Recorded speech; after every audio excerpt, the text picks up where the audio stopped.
while, and this has been in the offing for quite some time, since last year sometime when we had to cancel it. So we're very excited to have you all here, and at last we can press the button on go, and wonderful, I'm so excited.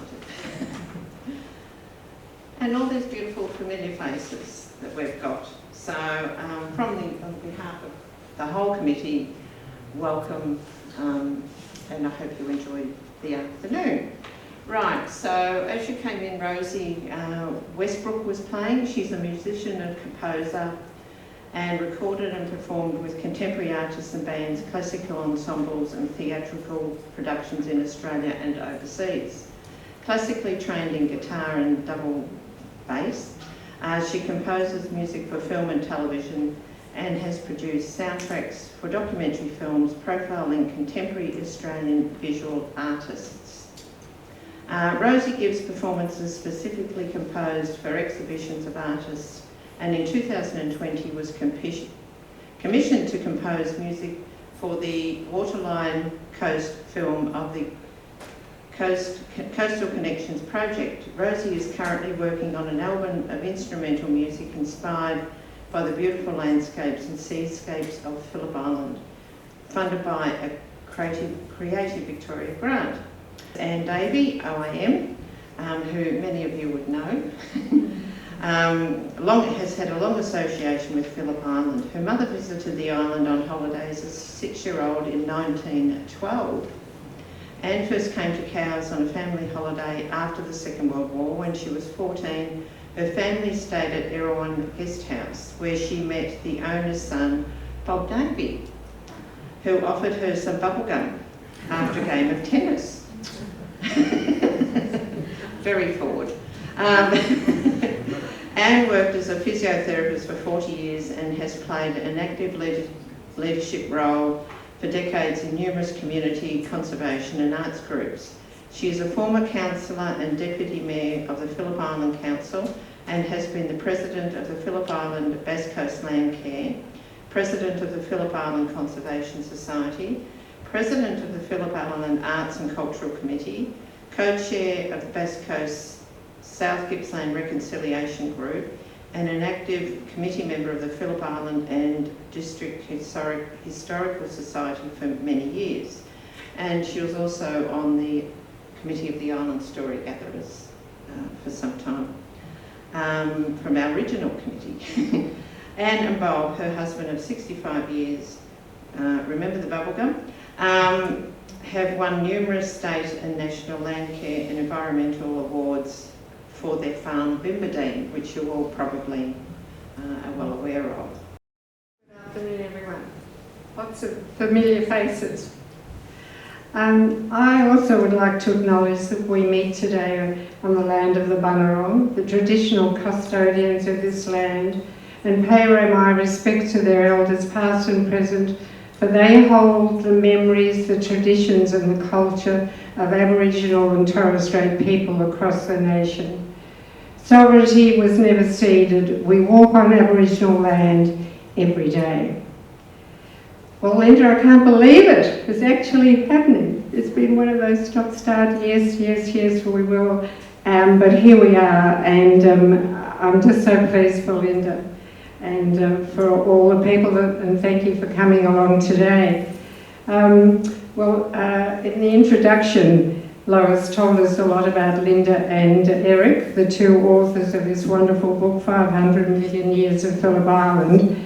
And when I first read the book 20 years ago, I was thrilled by it because I realised it was something that a lot of the things that we just didn't know about the island. And then when we discovered, when Lois and I started the Dine and Talk events in Cowes, which was a forerunner to the Island Story Gatherers, I read in the paper about this Linda Cuttriss who'd come back from the Northern Territory doing conservation work. So we invited her to be one of her speakers. It's unfortunate, as Lois said today, that Eric can't be here. Bob and I were very fortunate that Eric and his wife Julie came down to Phillip Island and stayed one of the Bimbadeen retreats. and we met them over a couple of days, and they're just delightful people. But I have something to read from Eric, who sent this today. Message from Eric. We hope that our book will stimulate interest in Phillip Island, past and present, and that people will use it to explore the island as Linda and I did. The island is a microcosm of Victorian Australia with a varied and interesting coastline, and has been linked to the mainland by bridges built in 1940 and 69. It has a strong and important link with native wildlife, especially penguins and mutton birds, which become residents for part of each year. I much enjoyed participating with Linda in the first and second editions of 500 Million Years on Phillip Island, and have been a frequent visitor to the island since I first set foot on it in 1957. So that was a lovely note from Eric. Well, after the first edition of 500 Million Years, Mark Cleland, a local, as we all know, the dinosaur man, ran a geology class, and Jan Fleming and I went to that. It was wonderful.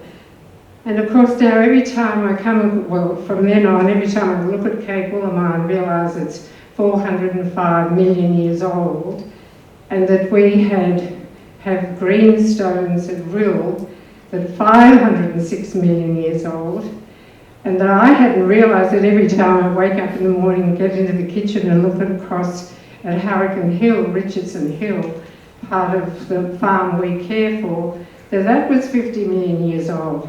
So it was a very exciting journey to learn all those things, and gives you another dimension of Phillip Island. As Linda mentions in her book, the Yellow Bullock clan of Aboriginal people came here for thousands of years, not millions, thousands of years to Phillip Island, and left a very soft footprint.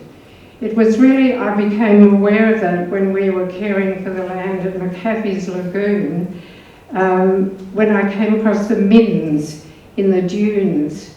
And I used to often sit there and look across the water and think about the Aboriginal people looking across the beach, fishing and bringing up to have the feast at night. And I distinctly remember one day when an Aboriginal friend came to look at that part of the land, and all of a sudden he shook and he just froze and walked away. And he realised it was a killing field, and I realised that actually that was to be one of the places that some of the women were taken to the Bass Strait Islands. And interestingly enough, nothing ever grew there. So Lois sort of reflected a bit on my life and my love of Phillip Island, and that my grandfather brought my family here to stay in Cowes at Bayview Guest House, which is now where Mad Cow is. And he fell in love with it then, and my mother was 6. And then I came to stay at the public school camp, which used to be in Lovers Walk, in 1941. And it was at the time of the war, and it was just such a wonderful feeling, the safety, and we'd be away from all the talk and the fright of war. And I remember thinking that when I looked at the Banksia woodland in Lovers Walk, that I'd discovered where the fairies came from. And I think from that very moment on, the DNA of Phillip Island got into me, and I've been in love with it ever since. And then fortunately, I fell in love with a Phillip Islander, and the rest is history, because we've been caring for Bimbadeen ever since, and it's a privilege every day. Oh gosh, I'm getting a bit wobbly. No, I'm okay. So the fact that actually all this is recorded, the history of Phillip Island with Linda, with the connection with the physical content of the land, and the human interaction and that history is what makes it so exciting. Because I saw, of course, the changes that came, because once I was here in 1956, There were 45 dairy farms in 1956. We were a wonderful small farming community, and in those days tourists really just came from Christmas to March, and interestingly enough, with all the guest houses, people never brought their dogs. They always left their dogs in the kennels up in Melbourne, so we didn't have an issue about dogs on beaches, but that's another story. We saw changes, and I was part of that change, and it brought in a new social dimension. And I suppose at the moment now, we're looking at a situation where we're probably having to manage so many people if we want to keep the natural environment. So the story is, with the book, with 500 million years, is that growth of the numbers of people and the interaction with the natural environment. But as Linda finishes off in the book, she's very optimistic about the future. And I am too, because there's a lot of people who are now committed to not only restoring and regenerating Phillip Island, but they're wanting to keep it as it is. And we're particularly pleased with the distinctive area landscape policy that's out for discussion, that we're talking about the natural boundaries being maintained. So we're sort of trying to retain and control that growth. So with groups like Land Care, totally renewable Phillip Island, it's happening all the time that there's more involvement.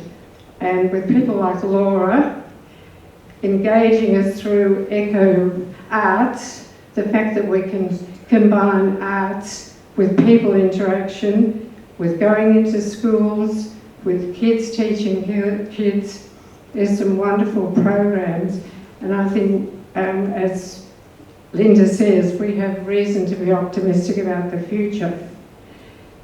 So I often think about Professor Manning Clark, whose childhood was in cows, that all his life, and he says in his book, Puzzles of Childhood, that everybody needs a Swanee River, and for him, Phillip was always cows. It was always going to Pyramid Rock, that all through his life, he got strength through the memory of cows. So with that note, because I know I'm talking to people who also love Phillip Island, I thank Linda and Eric today for the wonderful book, 500 Million Years, because it makes us all realise that Phillip Island is so special, and the future doesn't happen just by itself. A future is created by people, and I think we've got that power. And so I commend 500 million years of Phillip Island to everyone here today, to all their members of their family. 500 million years of Phillip Island is very important, and thank you, Linda and Eric, for this great gift. Linda Cuttriss grew up on a dairy farm near Inverloch and has lived full-time on Phillip Island since 2011. She has qualifications in arts and education from La Trobe Uni and a Master of Environmental Studies from Melbourne University. Her professional background includes working in tertiary education, community engagement and conservation in Victoria and in the Northern Territory. Linda was highly commended in the inaugural Bass Coast Prize for Non-Fiction in 2019 and won first prize in 2020. Now Eric, who is the co-author, who can't be here today and sends his apologies, but he's so glad that this is happening. He has a lifetime experience in coastal geomorphology, thank you, in Australia and overseas. He is an associate professor, principal fellow in the Department of Geography at the University of Melbourne, published 10 books and over 250 papers, mainly on coastal topics, and has carried out projects for United Nations agencies, And he's been a frequent visitor to Phillip Island and has prepared reports on beach erosion issues for the Phillip Island Conservation Society and also the Victorian Government. So I'd just like to start off by adding to Anne's acknowledgement of country in light of the book itself. I'd like to pay my respects to the Bunurong ancestors who cared for this island of Malau for tens of thousands of years. I'd like to pay my respects to Aboriginal and Torres Strait Islander culture for its protection, care and love for country. I acknowledge the loss and devastation faced by Bunurong people over generations of colonisation. And I acknowledge the importance of voices of Bunurong elders and emerging leaders in protecting and caring for this island now and into the future. So Anne, thank you for your beautiful words today, and they so echo what Eric and I wrote in the book. Thank you so much. And I'm glad you highlighted the positive feeling for the future of everybody that's here today and their love for the island. So I'd like to just quickly thank Anne again, to Rosie Westbrook for her beautiful music. Thank you to Terry Melvin for your beautiful images and for capturing this event today. To Laura, thank you so much. It's been great sort of planning this and for all the preparation you did when I was frazzled out last time when it didn't happen. And I'm just glad that I'm a little bit more relaxed this time. So thank you so much for being part of today. Thanks to the Island Story Gatherers and to Lois for hosting today. And especially to Reverend Ian Turbridge up the back for everything, for making everything so beautiful and looking after the AV today. To Phillip Island Nature Parks and to Bass Coast Shire Council for sponsoring the event. And to Tara the Page Bookshop, thank you so much for creating a fantastic bookshop. To Lois and Paul for all those years, and now to Brendan and Kylie. It's so fantastic for local writers, for Eric and my book, but also for other local writers to have a place to sell their books and to be so well supported, so thank you. But yeah, above all, I'd just love to thank Eric for the joy and thrill and excitement and privilege of working with him on the first edition and on the second, to be able to do it again 25 years later was fantastic. So Eric, he's my hero. And to Norval Watson for his beautiful illustrations, which are just so much a part of personality of the book. And there's so many people that contributed. They say it takes a village to raise a child, it takes a community to make a little book like this, even if it's small. There's so many people that took a part in it. I won't include them all today in the acknowledgements of the book. But I do want to say thank you to 5 people: John Eddy, Dr. Peter Dan, Christine Graven, Mike Cleland and Sally O'Neill, who reviewed the first and contributed to the first edition, and then also to the second, and that just shows the kind of commitment that people have to this place, and that they're still here and involved after all these years. I can't see her, but just quickly, Catherine Bastfield, thanks for coming, CEO of Phillip Island Nature Parks, and Sue Hines, if you're here. Sue, thank you. 14 years at Al-Anon when she made those connections and helped get me off the ground and get this started, this second edition, so thanks so much, Sue. And Catherine Watson, if you're here, thank you so much for the Bass Coast Post and for that opportunities to write, and that helped the second edition along too. And to Phyllis Papps, thank you so much for creating the Bass Coast Prize for Non-Fiction, and the fact that I won it in 2020, provided that prize money went towards this project. So thank you so much. And I'm going to be really cheeky and thank my husband Greg, who I don't thank enough, and who was involved in the first edition and the second edition, going through all those ups and downs that are part of trying to create something like this. So thank you very much, everybody. Last but not least, Laura.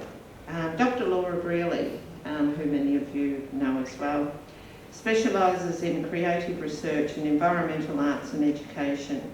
She's been an associate professor in education at Monash Uni and an adjunct professor at Swinburne Uni and at Federation University. She's a singer and songwriter and has lived on Phillip Island since 2010. She founded and coordinated the Shearwater Festival, the Intercultural Arts Program of the Island Whale Festival, and the Coastal Connections Project.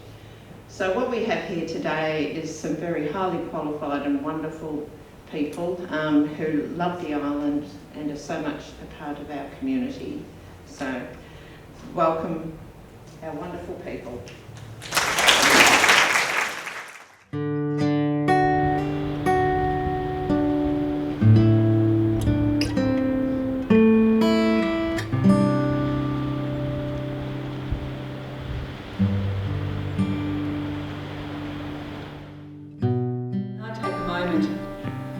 To express my emotion at the generosity in the film we've seen from the Bunurong Land Council, and that wording of "you are welcome to share this country." I feel very moved by that because there's a lot of reasons not to have that kind of largeness of spirit. So I want to acknowledge the generosity that we feel from the country. The elders have told me that when you love a place, it loves you back. And I think you can feel it really strongly here. And it's palpable within the community itself. People who've been a long time here, a couple I've just met, Nick and Lara in the back, who've just moved here, and you know what a joy it will be for them to come to know you. So Linda, here we are, and it's story time. So can we begin with you telling us the story of how this book came to be? Okay, well, it started in 1992. In 1992, I was halfway through my Masters of Environmental Studies at Melbourne University. And it was by coursework, so there's various subjects you do, and I took coastal management, growing up by the beach, and Greg and I just moved part-time to Phillip Island. So that was obvious elective to take. So I'm sitting in one of those, really big tiered lecture theatres at Melbourne Uni, very exciting. And this total professor-looking fellow comes walking in, very, stern and serious, and takes his place in front of the lectern.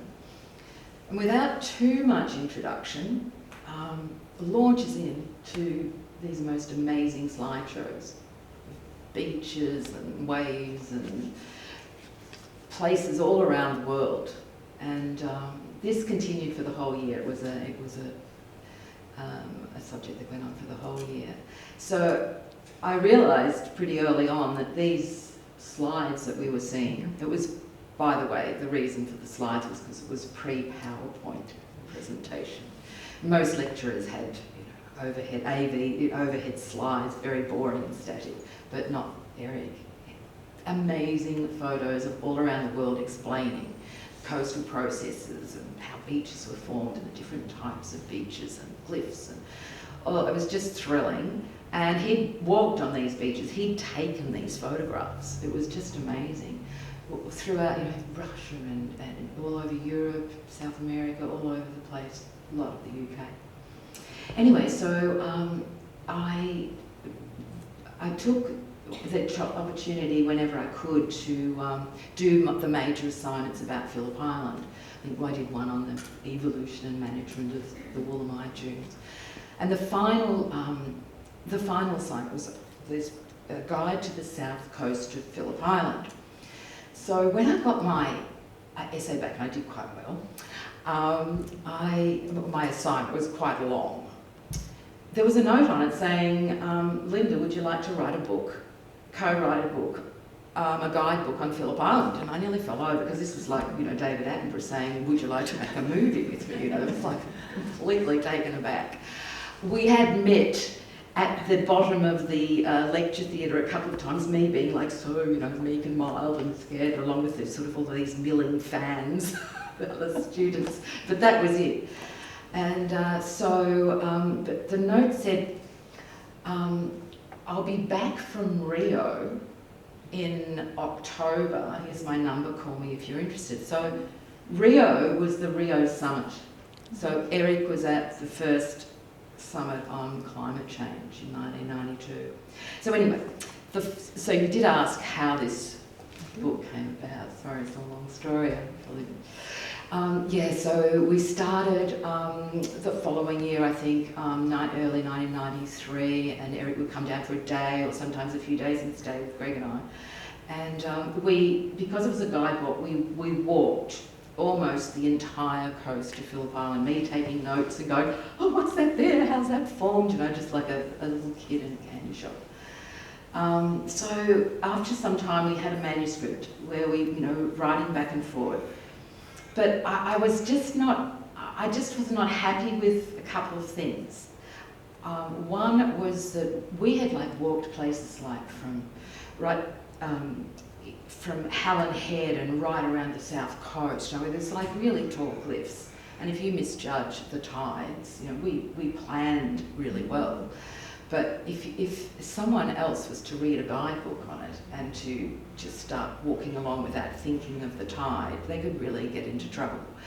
All the way to Pyramid Rock, Cunningham Bay, there's just some places that I really worried about the safety of really having it all. And also of having this guidebook so detailed and inviting people to go to these places. Also, some of those places I think should be left alone. They should be left to the wildlife. And the third thing was it sort of was a bit scientific. I'd already integrated some history, but it was still a bit scientific language. And then one day, I thought, I know what we'll do. We'll make it into a story. So that's how it came to be, 500 million years on Phillip Island. And that meant that it could be this blend of Eric's science and my sort of background in history and my, really wanting to make it an accessible story. So a narrative really helped that. So that's how it came about. Wonderful. There's a fancy word they use in academic life for that. It's called multivocality, which means different voices. It's just a peacock word to show off, really. Right. But in some ways, the illustrations are one voice. Eric's scientific data is another. Your love of the place infuses the whole book. And what you've done is reveal to us a concept of deep time through that story. And I'm wondering what that's meant for you, exploring deep time with someone as erudite as Eric and with this love of place in your own heart and body. How has that impacted on your relationship with this place? Yeah, well, I think that was probably the most exciting thing about it all was actually the scale, the deep time, the scale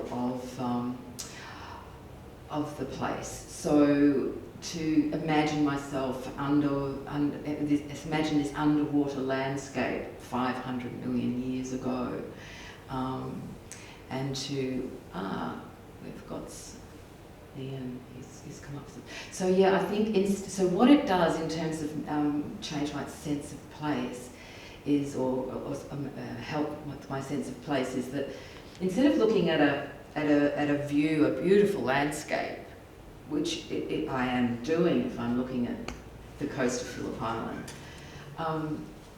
I'm seeing this epic drama that goes back, in time and makes the human scale, tiny, as it should be, puts us in our place. That's a nice little pun, puts us in our place, yeah. So that was unintended. So I'd like to, my favourite part of the book, if you bear with me, I'd just like to read that first couple of paragraphs of the book that gives that deep sense of deep time. This is the origin of the rocks. Hundreds of millions of years ago, the rocks, which were to become the basement of Phillip Island, lay deep beneath the sea. Later, they were uplifted and folded to become a vast mountain range that stretched across southern Victoria when it was part of the mega-continent known as Gondwana. The wind and the rain wore down these ancient mountains, and their planed-off foundations can now be glimpsed only here and there as small rocky outcrops on the shores of the island. Within the ancient mountains were volcanic greenstones, formed when lava burst through the sea floor. These gnarled rocks seen on the shore near Watt Point were formed in the Cambrian period, one of the stages in which geological time is divided. Dating of rocks from this epoch has shown that they formed at least 500 million years ago, and in this sense, our natural history of Phillip Island begins at this remote date. And so it goes, and actually the previous slide was of Cape Woolamai, which is the granite, the pink granite, which is absolutely beautiful, formed deep beneath the ground, slowly cooling, to be then eroded away and exposed as this most beautiful kind of sculpture. And the pinnacles to the side are totally sculptural. And then the next stage, there are a couple, is imagining, as Mike Cleland would love to do, this time when dinosaurs roamed the land. And this is around 120 million years ago. I've skipped a couple. This is, I'm using some of the illustrations just for Norval to be here and to include his beautiful illustrations. Yeah, so this is a time when it was a swampy time. The dinosaurs were living here, roaming across the land, and so the sandstones and mudstones that were compressed at that time can still be seen at Rill. What used to be a quarry, Diamond Dolly Quarry, that's on the Rill Inlet Walk. Just you see little bits of it from the top of the cliff.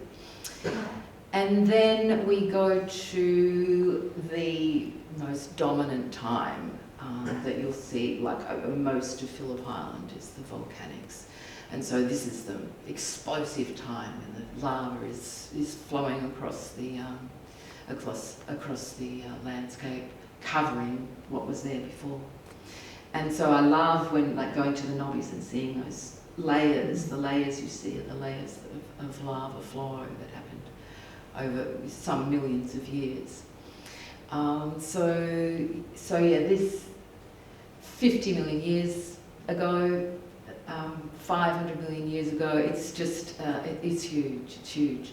So then we, I think, go to the next thing that, I think the other thing that really, these are the colonnades, by the way. The other thing that was a huge light bulb moment to me while we were doing this, which I think began in the lectures, was about the sea level changes. And so, like 80,000 years ago, so there'd been sea level changes as the glacial, as the globe became cooler and warmer over time. 80,000 years ago was the last glacial phase, 80,000 to 20,000 years ago. And then around 18,000 years ago, the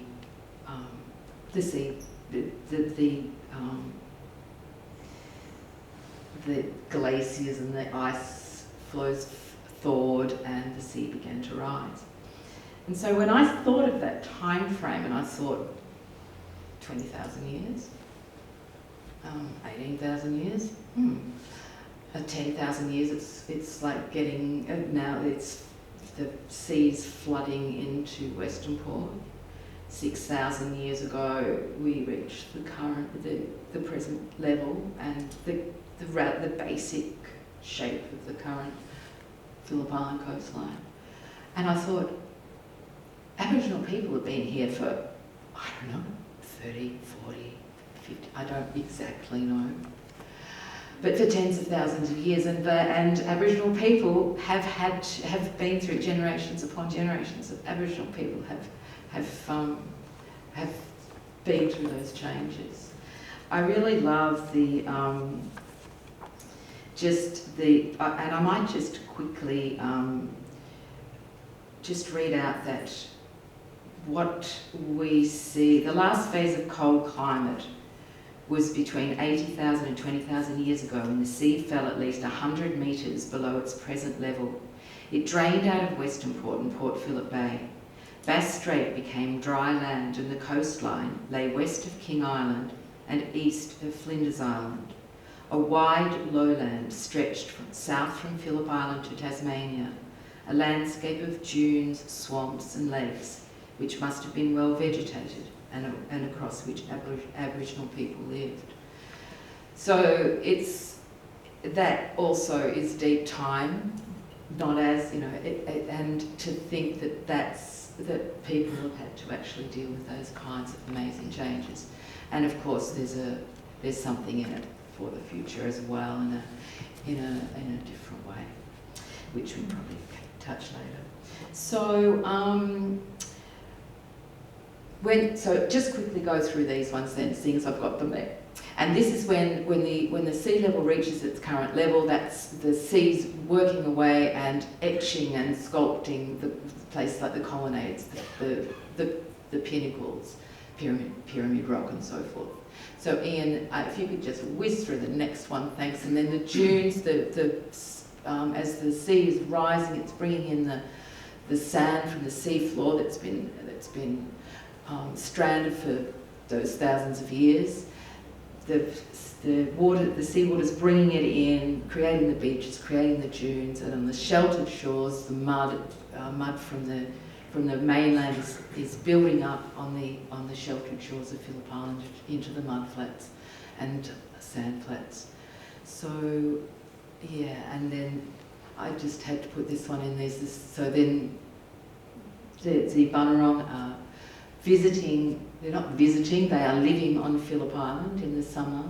And when the mutton birds are here, when the shearwaters are here with the eggs, and when the sea is calm and they can collect the shellfish. And also just to make mention that they manage the land. They manage the land with fire, and presumably that happened on Phillip Island as well. So that was a long answer, Laura. It was, and how was that? What a gift to have that depth of knowledge and to be able to articulate it in a 5-minute story. And I imagine it's like all our scales will fall from our eyes now when we're walking. We'll be able to recognise what you've been talking about and think about the volcanoes and the dinosaurs. And then this very recent time when people were walking between here and Tasmania on the land bridge. And so it's an enormous gift to have the combination of the head and the heart and the story that you've framed in the book and just now. It's an extraordinary gift to everyone who encounters your book. 25 years, doesn't that seem like a hair's breadth now against the backdrop of that story? But what a lot has happened in the last 25 years. That was when the first edition of this book came out, and now last year we had the second edition. And I'm wondering whether you could tell us a story about the arc of that time and what you've witnessed as a resident here, of someone who carries this deep, deep knowledge of the place, along with Eric. What's been the experience of the last 25 years in this place? Firstly, though, I would like to say there's a lot of people here that have a lot of knowledge about this place as well. And just before I answer that question, I just want to whiz through recollection of reflect, I suppose, on what the changes that were brought from that time when Aboriginal people were managing the land, and the changes that were brought by Europeans, by colonisation of this place. So we'll brush by the sealers, but this is taken from something I read about ships at sea seeing fires across the whole of the island. That was the first way that the island was cleared. So when the McAfee brothers took out the lease of the whole island, it was just one family leasing the whole island. They set fire to it from end to end. So next, thanks Ian. So that obviously had a huge impact. That was to clear the land, make way for sheep. In 1868 the island was opened for sale by ballot, and then a number of farmers, I think it was about 132 small farms, opened up. One of the crops was chicory, and it took 3 tons of wood to dry 1 ton of chicory, and that depleted so much of the remaining timber or trees on Phillip Island. Thanks, Ian. The other impact was introduced plants which became weeds, introduced animals which became pests such as the bunny rabbit, and is still a pest on Phillip Island in some places more than others. So eating little seedlings of new trees, and competing with wildlife for habitat. Around the 1940s, there was a real tractors and ploughs and mechanisation that really accelerated the pace of land clearance. And then in the 60s, 70s, 80s, there was just an explosion of holiday houses across the island, especially sort of you come on the island. I remember as a kid coming in the 60s, and it was an explosion along Cape Woolwich, Surf Beach, Sunderland Bay, Swish Beach. So they're the kind of changes that happened in that time, and in that time, but over that time, there was by individuals and government as well as an understanding that the natural beauty of the island was being impacted by this, by farming, by housing, holiday houses and so forth. And so some conservation areas were established. Seal Rocks was set aside back in, I think, 1928, even though the seals are almost wiped out in 1828. The owners of some land at the Penguin, at what has become the Penguin Parade, they gave several hectares to the government of Victoria to create a Penguin Parade. Not the Penguin Parade, sorry, a Penguin Reserve. And so over time, various reserves were set aside. Cape Woolwich for the shearwaters. But they each had individual committees of management, all managed quite separately. In 1969, there was a proposal for a marina at Rill Inlet, and a number of local people were up in arms about this. It was such an important place for seabirds, for migratory wading birds and so forth. So a number of people got together and lobbied to save that, and that was the start of the Phillip Island Conservation Society, and they still go strong today, and they've just fought for so hard against inappropriate development. Done such an amazing job. As well as sort of earlier on doing a lot of on-ground work. Also, the other thing that was happening was salinity was hitting the farms, and in 1987 Phillip Island Landcare was born. It was one of the first Landcare groups in the country, in Australia. And so these things were happening. This picture up here, this illustration up here is around it. That was in around 1995, just before the book was, the first edition was published. And over many, many years, that place had been denuded completely by cattle and rabbits. Maranglass had been planted on it in 1910 by J.B. Cleland, then in the 30s by Harry Cleland, who farmed it. So trying to get it back. This was in 1990, and then over the years, many volunteers were tried to restore it. And this was a massive planting that started in 1995. So over the time, people have been involved, but the big change that's sort of started happening around that time, and that I've seen happen since, getting back to your question, is I think the biggest change is the community involvement. The number of coast action groups, coast care groups, friends of groups. It's like there's one for every part of Phillip Island, and it is fantastic. And so, out there weeding and planting and really just looking after their own patch. And that is happening right around the island. So that is one of the really big things, and is what gives hope for the future, I think. I just heard the other day from John Eddy that as a new group just started cows. Right. Yeah.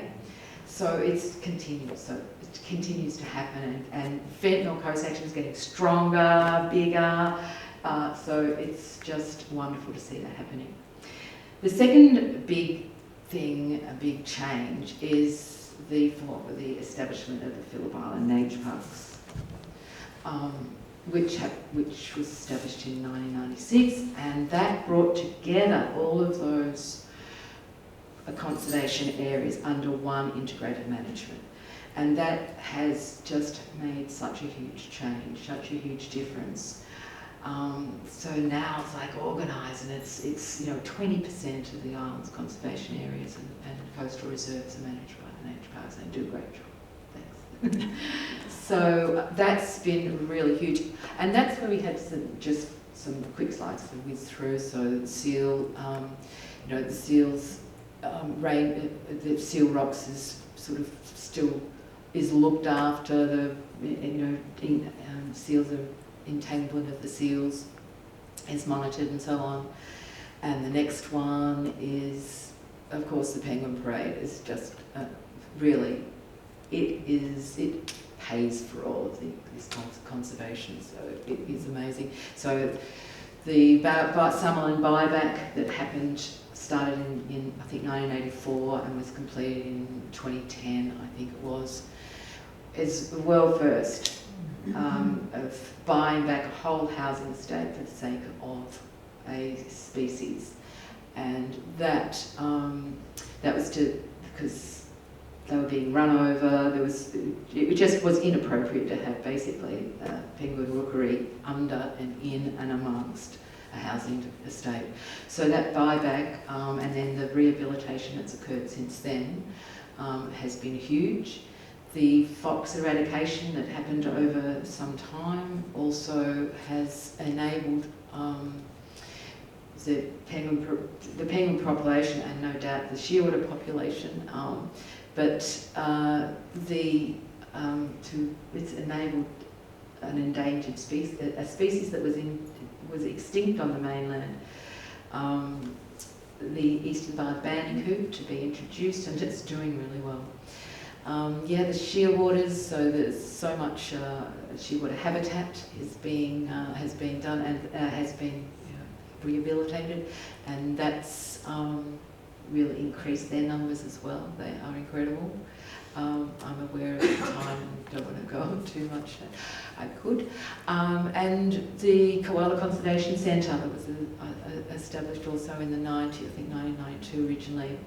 Koala Conservation Reserve it is now.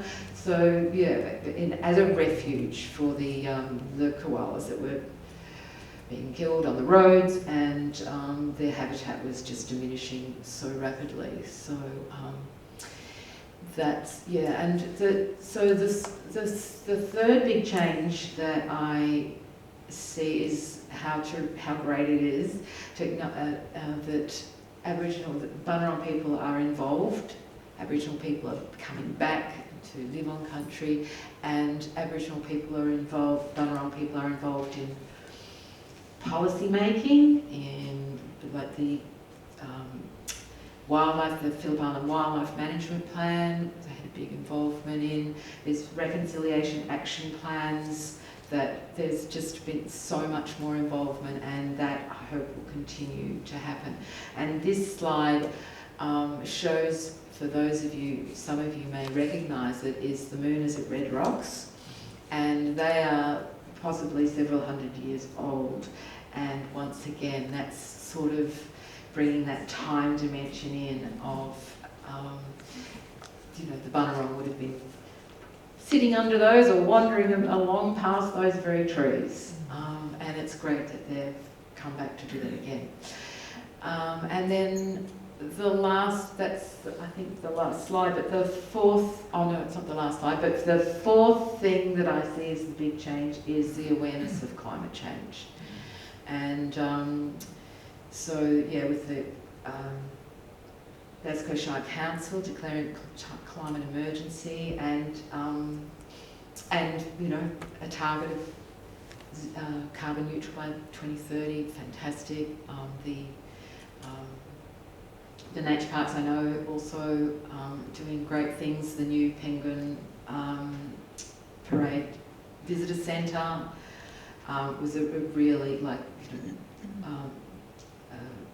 600, I think, an array of 600 solar panels on the roof, and yeah, very environmental friendly building. And not to forget, totally renewable Phillip Island and the great work that they are doing. So that's what I see as the change, the community involvement, Phillip Island Nature Parks, integrating that management of conservation areas across the island, the Bunurong people coming back onto country, and yes, awareness of climate change. Yeah. So it was really helpful to have the backdrop of the context of what colonisation meant for this place in terms of its landscapes and seascapes and its First Nations inhabitants. But it's very clear that the last 25 years have been very dense and seem to be getting denser. And we are here at a time when the conversations are deeply embedded in global impacts as well. And I'm aware that the maps that show what might happen in the future have an impact on our coastline and on the seal colony off the Knobbies. And there's a recognition of the importance of us coming together. It's the only way we can manage what's coming our way and is here now. I love the way you talked about the various coastal action groups and the land care groups, and some of you may not be aware, but Councillor David Rooks, who's from our island ward here, has taken the initiative to bring them all together. So there's an alliance, it's called PILA at this stage, the Phillip Island Land Alliance. There's been 2 meetings, and Davey's part of that as well. And it has this opportunity now to have these meta conversations where we recognise what's singular and particular about our piece of land that we're caring for and weeding and watching out for the rabbits and the hooded plovers and the various vulnerable species. But there's this time when we must come together. So my final question, Linda, is what are we facing, do you think, when we look ahead? Shall we just say the next 8 years, up to 2030? What do you feel, knowing what you know and having breathed and lived and written this story over decades of your life now, how would you articulate the challenges that we are all facing here in this place? Well, I think the first challenge is one that goes back to the first edition, which is the challenge of overdevelopment. And this is Norval's picture of a built-up Phillip Island. Is that what we want? that development pressure yeah, we can see how it has increased now, as Anne mentioned before, the distinctive areas in the landscape process. So Bass Coast Shire has been declared a distinctive areas and landscape, and now a state policy, excuse the term, but a framework has been, I did have it in my head, but it's a policy statement anyway, which is a framework for decision makers. Has a draft framework is now out for public comment. I think it's due 28th of this month. So what would be great is if everybody writes something, even if it's a paragraph, and puts it in, because I think it's a numbers game. But so that is fantastic to be declared a distinctive areas in the landscape, because it shows that Phillip Island and the rest of Bass Coast is recognised for its beauty, for its landscape, for its environment, for being special. It also elevates certain planning processes to a state level, state government level. So it gives a lot of things that are already in place, such as minimised vegetation removal, and there are significant landscape overlays and environmental overlays on Phillip Island that mean that certain things have to be taken into account in an application for a development in these places. And that's in this Bass Coast Shire planning scheme. But having it at state government level gives it more oomph. However, there's always wiggle room. I suppose my message is the same message at the end of the book. Eric and my message is that the good fight is never over. Still have to fight the good fight. The framework, I think I had said the framework is something that we can jump up and down in. We still have to keep jumping up and down.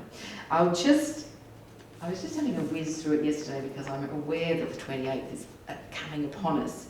But this is just an example of, so basically, I won't go on too long, I promise, but this framework has objectives and strategies for the various, for environment, for climate change, for landscape, for settlements, and a couple of other things, infrastructure. And I've just picked out the landscape one. Now the objectives are binding and the strategies are recommended. And then what happens if this is all approved, then the Bass Coast Shire will adopt that into the plan scheme, but it will have that strength, as I said, of the state government. But just for example, on the strategies. Strategy 3.2, this is about landscape and keeping the beautiful landscape. 3.2 says contain urban growth within settlement boundaries. Okay, contain urban growth within settlement boundaries. 3.3 says discourage new residential developments in the green breaks between settlements. I don't know if you see what I'm saying. It's not a really strong verb, is it? So let's keep our settlements, contain urban growth within settlements, but we'll just discourage anything in between. So what I'm saying is, if this gets adopted, there will still be development applications that are inappropriate. We will still have to get there and write submissions by the due date. We will still have to go to VCAT. Even though I say we, but I don't generally go to VCAT. I leave that to good people at Phillip Island Conservation Society, of which I'm a member, but I don't do. So yeah, so that's the first one, is the development pressure that will not ever stop. The second one is just the number of people, the traffic, the litter, and that is something that I see as we'll always have to face. Just the number of people, and should we really put a limit on it. That keeps being mentioned every now and then, but should we put a limit on how many people, we have a bridge, should we put a limit on how many people can come on to the island at any one point? However, I know the businesses have to make their businesses work. But the third one, the one you're getting at, is climate change and the impacts of that, which will be issues like that is talked about in the book about the longshore drift that happens along the north shore of Phillip Island, and that Eric came here and worked with the conservation, John Eddy and the others in the Conservation Society in the 80s to talk about that problem of coastal erosion on the north shore of Phillip Island. It's always been there. It'll get worse. And we've got a seawall going up now to try and defend, but that will mean the beach probably disappears to an extent, because that's what happens with seawalls. So yeah, this defend or retreat, that was what was in Eric's lectures in 1992. That's the really, really tragic thing. That's 30 years ago. Yeah. Defend or retreat, and that's what we're going to have to do. We're going to have to make those decisions. I don't think perhaps in the next 8 years, but some will. You know, some of those decisions may need to, especially at Inverloch.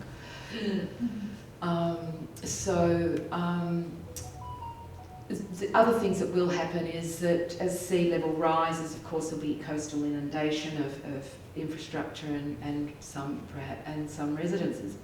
Perhaps not in 8 years, but also habitats will be pushed inland. And that's okay to a point where, say, mangroves and salt marsh move in, but where there's something that stops it, that's it, it stops. So there'll be all of those kind of things, and that's why we really need to get a wriggle on, and Totally Renewable Phillip Island are trying to do what they can. I think COVID's, held up things, so yeah, now we really all need to do what we can. Yeah. Thank you all. Thank you all. We have work to do we not? And we have each other. And there's a beautiful environmental writer from England, Michael McCarthy, whose book, The Moth Snowstorm, I commend to you all. And he talks about the importance of us recognising that love of place is in fact a political force. And it can happen when there isn't leadership being shown in other quarters, when we're using verbs like discourage or worse. And so I think today's conversation has been really enlightening, really informative, and I hope inspiring, that we recognise there are layers to this. It's complex. It involves not just sweetness and light Pollyanna, it's hard-edged conversations, and it's digging deep into our own sense of responsibility, both individually and collectively. I thank you all. I thank Lois and the Island Story Gatherers for the opportunity to do this launch/celebration. Ian Turnage for the beautiful keel under which we sit, and the AB, and just your beauty, very, very important community member. I thank all of you for the time that you've invested on a weekend, and I thank Linda Cuttriss and Eric Bird for their vision.